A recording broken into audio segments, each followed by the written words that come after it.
अपना मंत्र करता रहे, काम करता रहे, अपनी आरती बोल ले जा, नित्यनेम भी कर ले, रोटी पोए जा, नित्यनेम चलता रहे। आजकल तो आधुनिक बहुत से उपकरण हो गए हैं, वैसे भी याद हो जाती है कुछ दिनों में।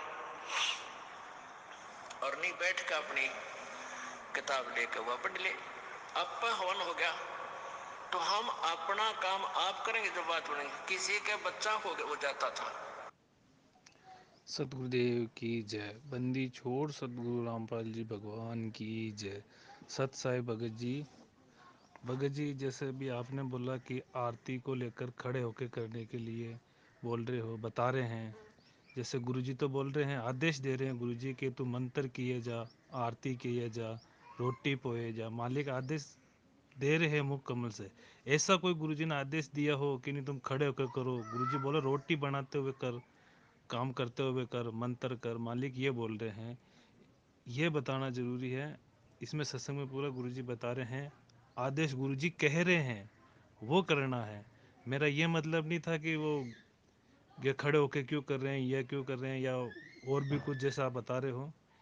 वैसा गुरुजी ने आदेश अगर सत्संग में अगर कहीं दिया हुआ है आदेश कि खड़े होकर आरती करना है, खड़े होकर आरती, जैसे सत्संग आश्रम के अंदर 2013-14 12-13 की बात है, जिस समय गुरुजी से खड़े होकर आरती वगैरह कर रहे थे तो भगत लोग सारे आश्रम में खड़े होने लग गए थे, खड़े होकर आरती करने लग गए थे। फिर गुरुजी ने उनको बताइए, सत्संग में बता रखा कि बताया था उनको कि खड़े होकर तुम बैठ के आरती करो। मालिक ने उनको मना किया था, आश्रम के अंदर भी ऐसे खड़े होकर करने लग गए थे भगत जी। वो सत्संग अभी मेरे पास में है नहीं, जिस दिन आएगी उस दिन बताएंगे। गुरुजी ने बैठ के करने के लिए बोला हुआ है। और ये खड़े होकर जैसे कोई भगत गाड़ी चला रहा है या कोई अपने काम में बिजी है, तो वो कैसे दिन में खड़े होकर कर पाएगा? अगर गुरुजी ने बताया कि अगर आपको समय है, अगर टाइम है, तो आप बैठ के कर लो, चाहे कैसे भी करो। मालिक ने स्पष्ट आदेश रूपी सत्संग में ये दे दिया, आदेश दे दिया है कि आप मंत्र भी, आप मंत्र के लिए बोल रहे हो कि मंत्र भी नहीं करना चाहिए। गुरुजी ने आदेश दे रखा। गुरुजी ने मंत्र अपन को देने के बाद में फिर बोला कि ये मंत्र तुम्हें करना है। ऐसा नहीं बोला कि तुम्हें नहीं करना। गुरुजी साथ में कर रहे हैं तो भी अच्छी बात है, कान में लीड डाल के कर लो। गुरुजी ने आदेश दे रखा करने के लिए, आरती करने के लिए भी गुरुजी ने आदेश दे रखा नहीं करो। अब चाहे तुम बैठ के करो चाहे उठ के करो, वो मालिक ने अपना समय का अकॉर्डिंग बता रखा कि जैसे जिसको समय है वैसा कीजिए। जैसे गुरुजी के सत्संग बताया कि रात की 12 बजे कोई भगत सोया हुआ है, 3 बजे सोया हुआ, वो 4 बजे उठ के कैसे आरती कर लेगा, 5 बजे उठ के कैसे कर लेगा? तो मालिक ने इसका तोड़ निकाला। गुरुजी ने ये आदेश दे रखे हैं। अगर अपन इसमें अगर कुछ कट कटौती अगर कुछ भी करेंगे तो फिर आप समझते मैं क्या कहूँगा नहीं। मालिक ने जैसे बता दिया है कि वो ये आदेश अपन को दे रखा है अभी मालिक ने। और आपने जैसे सर पे ढकने के लिए बताया है, अगर सर पे ढकने के लिए गुरुजी का कोई सत्संग में आदेश हो तो वो बताओ आप हमें, उसको हम मानेंगे। भाई गुरुजी ने हाँ आदेश दे दिया सत्संग में कि सर को ढक के करना चाहिए। अगर गुरुजी ने यह कहीं सत्संग में, किसी भी सत्संग में आपके पास में हो, तो वो बताओ हमारे को, तो हम मानेंगे। बाकी तो ये तो जैसे वो मुसलमान वाली बात हो जाएगी, वो भी सर पे टोपी रख के करते हैं, वो दिन भर टोपी रखते हैं, तो ये तो एक परंपरा सी चलेगी। अगर गुरुजी ने कहा है तो अपन करेंगे। मालिक ने अगर अपन को बोल रखा वो अपन करेंगे। गुरुजी ने जो आदेश, जैसे आदेश मंत्र का आदेश दे रखा, करना है करना है। आरती तीनों टाइम की आरती हमको करनी है। अब गुरुजी ने उसका निष्कर्ष निकाल दिया, भी जैसे आपको समय मिले, चाहे खड़े होके करो चाहे बैठ के करो, मालिक ने ये सारा बता दिया। अब भगवान तो खड़े, भगवान तो गुरुजी तो आशीर्वाद देते समय रात, पूरी रात की 4-4 5-5 6-6 बजे तक चलते हुए करते हैं। गुरुजी आशीर्वाद देते हैं सबको, भीड़ लगती है आश्रम के अंदर जब आशीर्वाद देते। क्या अपन वो वैसी चीज़ें कर सकते हैं? सारी रात में अपन आधा घंटा भी नहीं खड़ा रह सकते, 1 घंटा भी खड़ा रहना बड़ी मुश्किल हो जाता है अब एक जीव के लिए। भगवान तो कुछ भी कर सकते हैं। जैसे आपने इन दोनों चीज़ों का बताया निचोड़, इस सत्संग के अकॉर्डिंग भी आपको बता दिया है। अगर कोई सत्संग हो गुरुजी का, ऐसा कोई सर को ढकने का, ऐसी कोई सत्संग हो तो बताओ, हमें भी करेंगे। क्यों, हमें भी सतलोक चलना है भगत जी, यहाँ नहीं रहना है। और अगर ऐसा कोई गुरुजी ने सत्संग में कोई आदेश बताया तो वो बताइए। सत साई, अगर दास से कोई पूछने में कोई गलती हुई हो तो भगत जी पहले तो क्षमा करना। मालिक से भी क्षमा मांगता हूँ गुरुजी, अगर पूछ रहा हूँ, ये मेरा मंथन है, तर्क वितर्क है ज्ञान का, आप बता रहे हैं जैसा भी, मालिक क्षमा करना मुझे। हे गुरुदेव, हे भगवान। भगत जी अगर सर को ढकने के लिए बोला है तो बता दिया। गुरुजी ने मंत्रों के लिए आदेश दे रखा है, आरती के लिए भी आदेश दे रखा है।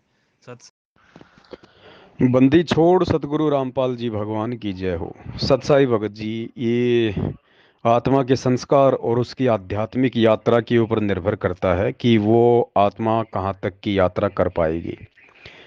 दास ने आपको पहली बार बता दिया था कि मन रूप में काल हमारे साथ में है, और उसका सबसे बड़ा दाव यही है कि ये आत्मा भक्ति ना कर ले। वो हर प्रयत्न करेगा उसके मन में शंका पैदा करने की, यथार्थ भक्ति से उसको दूर करने की। देखो भगत जी, दास बहुत बार बोल चुका है, और आपने जो गुरुदेव का सत्संग का जो रेफरेंस दिया है जिसमें गुरुदेव कह रहे हैं कि ये आरती मंत्र अपना चलते चलते कर ले, अपना खाना बनाते समय कर ले, अपना खाना भी बनाता रहे, अपनी आरती भी करती रहे, और बहुत सारे आधुनिक उपकरण भी हो गए हैं, और चाहो तो अपना बैठ के भी कर लो।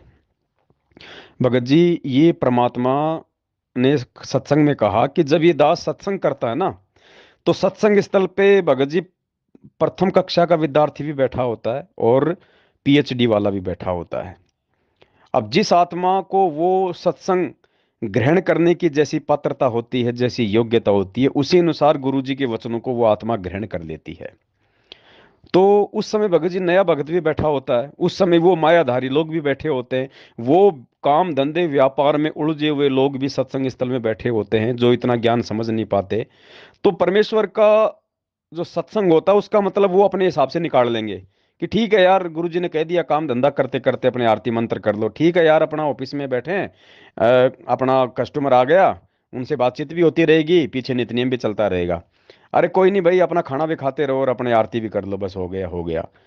और कोई ऐसा भगत भी उस सत्संग स्थल पर बैठा होता है जिसको भगवान समझ में आ गया, जिसको ज्ञान समझ में आ गया, और आत्म कल्याण के लिए उसको समझ में आ गया कि बेटा समझा है तो सिर दर पार बहुर नहीं रहे सादाव।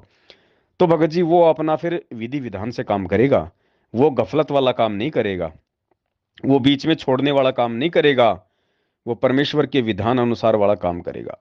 अब आप कह रहे हो कि कोई आदमी रात के 12-1 बजे तक काम कर रहा है, या कहीं से आया है रात के 12-1 बजे सोया है, वो सुबह 4-5 बजे उठ के कैसे आरती कर लेगा? क्यों भाई? कोई आदमी भगत जी रात के 12 बजे कहीं से आया है, और उसको पता है कि सुबह 5 बजे फिक्स हाईवे पे तेरे दोस्त की गाड़ी आएगी, तेरे लिए 10 लाख रुपए लेके आ रहा है, जो तुझे बहुत जरूरत है, तूने जो उधार मंगाए उससे। अरे 12 बजे छोड़ो, सुबह 4 बजे भी सोया होगा ना, तो भी 5 बजे तक वो 4 बार उठ उठ के देख लेगा घड़ी कि 5 से ऊपर तो नहीं बज गए, और तुरंत वहां दौड़ जाएगा। क्यों? 10 लाख रुपए आ रहे हैं, 10 लाख रुपए। तो बड़े भाई, वो 10 लाख रुपए तो दिखाई दे रहे हैं, और ये भक्ति जिसकी कोई कीमत नहीं है, ये नित्य नियम जिसकी कोई कीमत नहीं है, जिसका परमात्मा ने यथार्थ समय बता दिया, संधि, आरती का क्या बताया परमात्मा ने समय? संधि। तीनों आरतियों का समय है संध्या काल, यानी दो समय का मिलन जब होता है उसको कहते हैं संध्या। तो सुबह परमात्मा ने ब्रह्म मुहूर्त बताया, ब्रह्म मुहूर्त का समय, यथार्थ विधि। बाकी तो आप 12 बजे तक कर सकते हो, लेकिन वास्तविक विधि परमात्मा ने तीनों समय की आरतियों की टाइमिंग बताई है। तो भगत जी, इस समय मन जो है वो छलेगा, जैसे कहीं ना कहीं आपको छलने का प्रयास कर रहा है, जैसे आपको तोड़ने का प्रयास कर रहा है, आपको यथार्थ भक्ति विधि से दूर करने का प्रयास करेगा, क्योंकि वो नहीं चाहता कि इस समय आत्मा मजबूत हो जाए और मन नीचे गिर जाए। वो हर कोशिश करेगा भगत जी, और यही परीक्षा है भगत जी। इसीलिए तो दास इस भगवान के अलावा किसी भगत पे विश्वास नहीं करता। इसीलिए तो ये दास केवल अपने परमात्मा को आधार बना के चलता है, भक्ति को आधार बना के चलता है, ज्ञान को आधार बना के चलता है। दास अंधा होके केवल अपने भगवान के वचनों पे विश्वास करता है, किसी भगत के वचन पे नहीं। अब आप खुद देख लो भगत जी, क्योंकि हमारी रिश्तेदारी तो है नहीं भाई, चाहे हम कितने अच्छे आपस में मिले हों, साथ संगतियां हो रखी हैं, सब कुछ हो रखा है, आप लोगों ने बहुत बढ़ चढ़ के हिस्सा लिया साथ संगतियों में। आज देखो मन किस प्रकार आपको घुन की तरह खा रहा है, आज किस प्रकार से आपको मन ये भक्ति नहीं करने देना चाहता, और आप जैसे भक्तों के अंदर इस प्रकार की कुप्रेरणा कर रहा है, और आपके मन में उस मन की बातें समा रही हैं, और आप हमसे हल्का फुल्का वाद विवाद कर रहे हो। भगत जी, यही तो है काल का दाव, सूक्ष्म चाल और क्या होती है, ऐसे ठग लेगा वो। अब जीतेगा कौन इस मन को? जीतेगा वो जिसने गुरु को भगवान मान लिया, और जिसने अपने मानव जीवन का मुख्य मकसद केवल अपना आत्म कल्याण मान लिया, वो इस मन को जीत पाएगा, इसकी चाल को वो जो है पीछे छोड़ पाएगा, नहीं तो भगत जी फंसेंगे। चाहे आप हो, चाहे कोई और हो, चाहे दास हो, वो सभी आत्मा फंसेंगी। क्योंकि दास पहले कह चुका कि 2022 छटनी का टाइम है सतसेवकों का। मैनेजमेंट की तो छटनी हो ही चुकी है, उनका तो कोई लेना देना नहीं, सबकी मर्यादा खंडित है। छटनी होगी 2022 में सतसेवकों की। इसलिए भगत जी ये पवन दास परमात्मा का कुत्ता, ठीक है, जब तक भाई बहन मिल रहे हैं, परमात्मा के अनुसार चल रहे हैं, तो वो मेरे भाई बहन हैं। और जिस दिन कोई भी आत्मा इस परमेश्वर के ज्ञान से जरा भी हटी, पवन दास का लगता ना कुछ भी, चाहे वो कितना अच्छा हो, चाहे 24 घंटे साथ रहता हो। और ये टारगेट सबने बना लेना चाहिए, भक्ति और भगवान और ज्ञान को प्रथम सामने रख के चलो। किसी भगत के ऊपर आश्रित होकर नहीं चलना कि वो बहुत अच्छा है, कई दिनों से भक्ति कर रहा है, बहुत बड़ा सत्सेवक है, उसने 5-7 संगतियां करवा ली। ऐसे डूबोगे जैसे गधे के सिर पे सींग भी दिखाई नहीं देंगे। इसलिए भाई दास तो केवल शुरू से ही परमात्मा को आधार मान के चलता है, ना किसी भगत को आधार मान के। तो बड़े भाई अपनी करनी को देख लेना, एक बार चेक कर लेना कहाँ क्या गलती हो रही है आप लोगों से। आपके भाव में कोई कमी है, गुरु जी के प्रति कोई श्रद्धा में कमी है, कोई विश्वास में कमी है, कोई मर्यादाओं में त्रुटि हुई है। ये काल का दाव आप लोगों पे लगना शुरू हो चुका है। अब ये आपने देख लेना भगत जी, क्या करना है क्या नहीं करना। 12 बजे सोएगा, 5 बजे कैसे उठेगा। अरे आपको 2 लाख रुपए की जरूरत है और मैं कह दूं भगत जी सुबह 4 बजे आ रहा हूं मैं उधर आपके, वहां रोड पे मिल जाना। आप चाहे 2 बजे सो, आप 4 बजे नहीं आओगे क्या, मुझे ये बता दो आप ये कहोगे कि नहीं नहीं भगत जी 4 बजे मैं कैसे उठाऊंगा 2 लाख रुपए के लिए।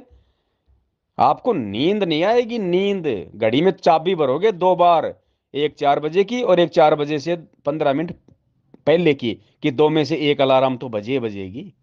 साथ में अपनी घरवाली को और कहोगे कि देखिए मैंने 4 बजे से पहले पहले उठा देना। तो भगत जी इतना स्वार्थ इस भक्ति में लाओ ना, जो उस 2 लाख रुपए में है, तब बात बनेगी। इसलिए परमात्मा कहते हैं समझा है तो सिर धर पांव, बहुर नहीं रे ऐसा दाव। बड़े भाई मन घुन की तरह खाएगा, वो सबको खाएगा, सबको काटेगा, और बचेगा वही जिस पे परमेश्वर की मेहर होगी, वरना सब जाएंगे, चाहे कोई सत्सेवक हो, चाहे कोई भगत सेवक हो। और सच्चाई भगत जी आप कह रहे हो कि आधा घंटा भी खड़ा रहना मुश्किल हो जाता है जीव के लिए। बड़े भाई बहुत अच्छी बात कही आपने। हैं हैं तो मतलब भगत कोई सिक्योरिटी गार्ड की नौकरी करता है, वो तो 8 घंटे खड़ा रहता है भाई साहब। उसको बैठे बैठे की नौकरी कौन देगा सिक्योरिटी गार्ड को। अरे किसी भगत की होटल में नौकरी लग रही है, या अन्य जगत वाले भाई बहनों की होटल में नौकरियां लग रही हैं, किसी कंपनी के मेन गेट पे नौकरियां लग रही हैं, वो क्या करते हैं 8 घंटे बैठते हैं क्या। अब भगत जी बुद्धि कहाँ जा रही है तुम्हारी, सोच कहाँ जा रही है तुम्हारी, कहाँ जा रहे हो आप लोग, हैं जी। सुबह 4 बजे आप टेम्पू चलाते हो, और सुबह 4 बजे आपके टेम्पू की कोई बुकिंग आ जाए, और आपको लगता है कि मार्केट से 500 रुपये ज्यादा मिल रहे हैं, बड़े भाई आप कहोगे, आप अगले के घर पे 3 बजे जाके चढ़ाई कर दोगे, 3 बजे जाके। क्यों, क्योंकि आपको स्वार्थ है, आपको पैसे दिखाई दे रहे हैं, लेकिन ये भक्ति नहीं दिखाई दे रही है आपको, इसलिए 5 बजे उठना में भी आपको जोर आ रहा है भगत जी। भगत जी किस पायदान पे खड़े हो और कहाँ जाओगे इस प्रकार से, विचार कर लेना भगत जी। बहुत गहरी साजिश है ये काल की, छोड़ेगा नहीं, आधे घंटे भी खड़ा नहीं रहा जाता। और पहले उन पत्थरों के आगे एक एक घंटा खड़े रहते थे, हैं। अरे बाबा श्याम जी के दर्शनों के लिए जाते थे, पूरी रात वहां पे धक्के खाते थे, लाइनों में खड़े रहते थे, हैं जी। अरे वोट करने जाते हो, वोट करने नहीं जाते थे क्या, एक एक घंटा लाइन में लगे रहते थे उन नेताओं को वोट करने के लिए। अब तुम्हारे लिए आधा घंटा मुश्किल हो गया। वो तुम्हारा बाप इसार जेल में 30-30 दिन का रिमांड सहन कर रहा है, छाती के बाल तक उखाड़ दिए, और तुम्हें आधा घंटे खड़े रहने में दिक्कत आ रही है आज। वाह भाई वाह। क्या करोगे भगत जी भक्ति करके, इससे अच्छा अपने टेम्पू चला लो, फायदे में रहोगे। नहीं हो सकता आप लोगों से ये। इसलिए परमात्मा कहते हैं कामी क्रोधी लालची इनसे भक्ति ना होए, और भक्ति करेगा कोई सूरमा, जात वर्ण कुल खोए। ये सूरमाओं का खेल है, ये कायरों का खेल नहीं है भगत जी। टेम्पू चलाओ, सब्जी बेचो, इसी में फायदा है। भक्ति आप जैसे लोगों के बस की बात नहीं है, कायरों का काम नहीं है ये भगत जी। शायद आपकी आध्यात्मिक यात्रा यहीं तक की थी हम सत्सेवकों के साथ में। बाकी आप अपने 3 समय की आरती मंत्र करते रहो, करते रहोगे, हमें उससे कोई सरोकार नहीं है। सत साहिब।